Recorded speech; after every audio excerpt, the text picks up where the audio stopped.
every time we talk about we want Ghana to be this, we want Ghana to be that, but what sort of Ghana do we want? And today on the Ghana we want, we're talking about education. Ghana's education system is generally regarded as one of the better systems in West Africa. But the country has made significant strides in improving, access to education, increasing enrollment rate, and expanding infrastructure. Now, key indicators such as literacy rate, school enrollment, and student performance in standardized examinations often place Ghana among the top performers in the region. However, challenges persist in areas such as the quality of education, infrastructure, maintaining high educational standards, and bridging the gap between industry and academia, which is quite important in terms of the people we produce. Today on the Ghana We Want segment, we're speaking with concerned Ghanaians about their thoughts on the trajectory of the educational system and what they think the government and stakeholders in education can do better. Joining me is Daniel Salome, Ohima Ejay, and Clifford Lagjekpo. He's Director of Academics, GH Media School. So thank you for joining us. Let me start with you, Daniel. Did you complete your full education in Ghana? And if so, what do you think about the system then and now? You need to speak on your show. Yes, I did complete all my education here in Ghana, from basic to university level.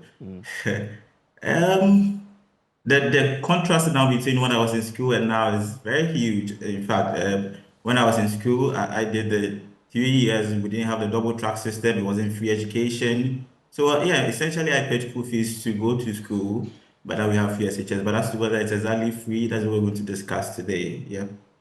Well, but I mean, if you put away the free and non-free, what do you see has changed about the education for you then and now? So at this point, I don't really trust whether or not the free education that we have now and the number of people we are taking in and the infrastructure that we have and also the teachers that are available, if they are able to, take care of all the students as needed, giving them the needed attention. And so I'm not sure how many schools we've built so far since we started the free SHS. And I haven't been able to find any statistic, but I don't think that we really prepared for the implementation of free SHS. We essentially rushed into it, and there are challenges that we need to address. I have a report here from EduWatch, and it says that the cost that parents bear when it comes to students in SHS, for instance, it's only 23% that free SHS. When it comes to free SHS, it takes. Government is able to pay only 23%, and so essentially, the 77% that is left, people who are not well-to-do are not able to afford it. So, I mean, there are challenges that we need to address. The number of people that are coming into the free SHS, is there enough? I mean, basically, is there enough food for them to be able to go to school and be comfortable and be able to learn? You understand that? Okay. Let me bring in Ohima Ejay. Ohima, so what about you? Do you think the system, what do you think about the system during your time and now? Well, thank you for having me on the show. I had opportunity to school all my life in Ghana, and it cannot, the two systems, or let's say the two periods, you mean? In school cannot, the period cannot be compared to as it is now. Even varying from the governmental side, now it looks like the teachers have a lot of pressure on them. Now my point is, are they ready to take on as many people as we have in the schools now? Do they have a break? Because I know now there's a double track system where we have the second batch go in, they vacate, and the second batch goes in. Do these teachers have the ability to take on these two batches at the same time? Because these are human beings we are talking about here. Okay, so I think this system is good. It helps for everybody to bring in their worth, whether you have the money or not. But at the end of the day, when these kids come out of the school, are they well equipped? Do they have that basic knowledge to get them into the unis or they just go with substandard knowledge and they cannot really match up with those who, in a way, are coming out from the private sector. That is my worry now. Okay. Are they well taught? Are they well brought up in the schools? Those are the questions that I have and the concerns I have. So yours is about quality. Yes, over quantity. Okay. And so you feel the free SHS, for example, is only looking at the quantity and not really the quality? I don't think the government has it in mind just to look at the quantity of people, the number of people that are enrolling, but it looks like that's what it is now. You know, they may have it in mind to give quality education to all these kids that are being enrolled in the school, but now as it stands, it looks like the quality is not being looked at. Okay. It's like everybody just pack your bags and let's go, as compared to, are they being given proper education in there? Well, thank you. Clifford, you've listened to the two people, the lady and the gentleman. What's your own take?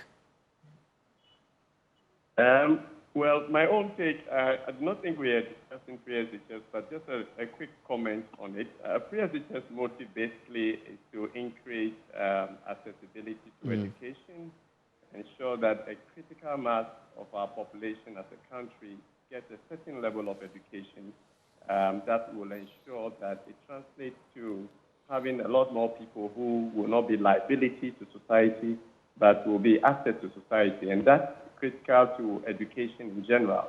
Every education that is deemed as quality education, if you look at the definition, it talks about the fact that a person have a certain average understanding and knowledge that will be able to contribute, and my emphasis here is contribute meaningfully to society, and a person becomes resourceful to its immediate environment. That's essentially what quality education is defined for.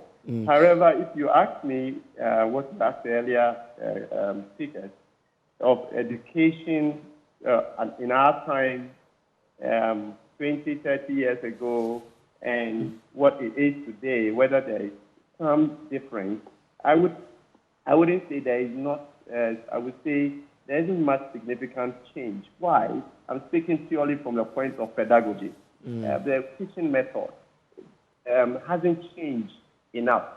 And therefore, the issue should be looking at to improve quality of education and attainment of learning outcomes, and ensuring that we bridge the gap between academia and industry, because we often will say the people we are training today are not fitting into industry.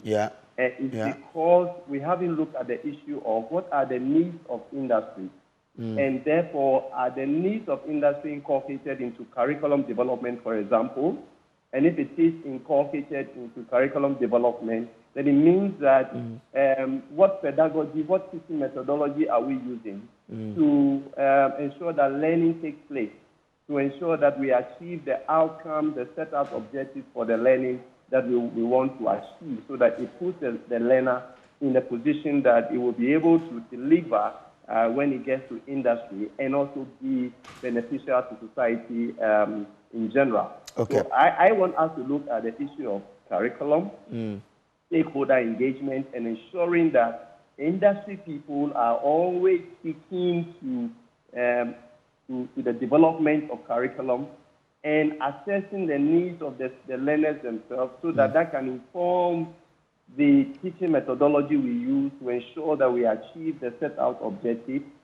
We must begin to move away from what we call in those a transmission model, where the teacher is a sage on the stage where he knows it all or she knows it all and delivers what it is to the student. Today, just by the handset, the device that the young people have in their hands, they can't tell and Google or search on the information that is churned out by the teacher, whether it's accurate, whether it's appropriate, or otherwise.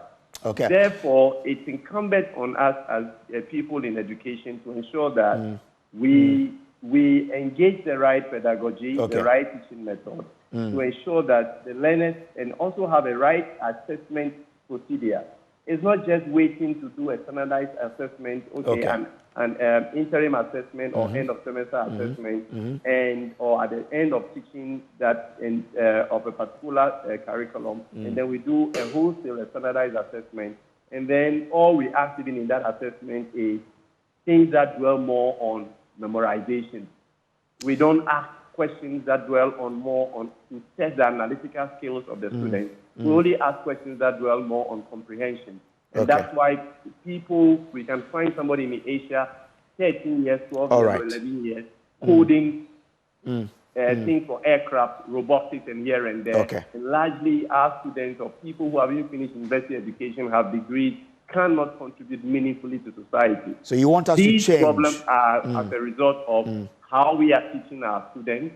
It is more dwelling in the realm of acquired knowledge. Okay. We are not making them as critical thinkers. We are not engaging to think critically. We are not, the pedagogy is not pushing the issue of making them have critical mindset, to have analytical skills, and to see how they can synthesize and apply whatever it is that they have learned. Okay, Clifford. So that for me should be the crux of the matter. Okay. For pre-SHS, yes, it has increased accessibility, which is great to ensure that a larger population of our society gets a certain level or threshold of education. Okay. But that kind of education, what do we want out of it? Whatever we want out of it. All right. I'm grateful, Clifford. So Clifford has really told us what he expects to see in education. So for him, he wants to see more practicality. Daniel Salome, I'll give you 30 seconds to tell us what you also expect to see. What do you want to see change in Ghana's educational sector? So our constitution actually guarantees free education, but the same constitution tells us that we must commit to advancing the facilities that students use. Okay. We must make sure that our governments are committing to making these infrastructural changes, because we cannot give free SHS when students cannot have space to be in. So infrastructure is a basic thing. You understand that? All right. Grateful. Ohima, don't focus just on free education. Focus on the entire education sector. What do you want to see change, Ohima, for you? 30 seconds. Right. So I wish the education system is never politicized. It shouldn't be something that has to be changed with every change of government, because this is something that is dire and very delicate and sensitive. And so we are looking at better structures, better systems being put in place to help these students learn without it being distracted just because of politics.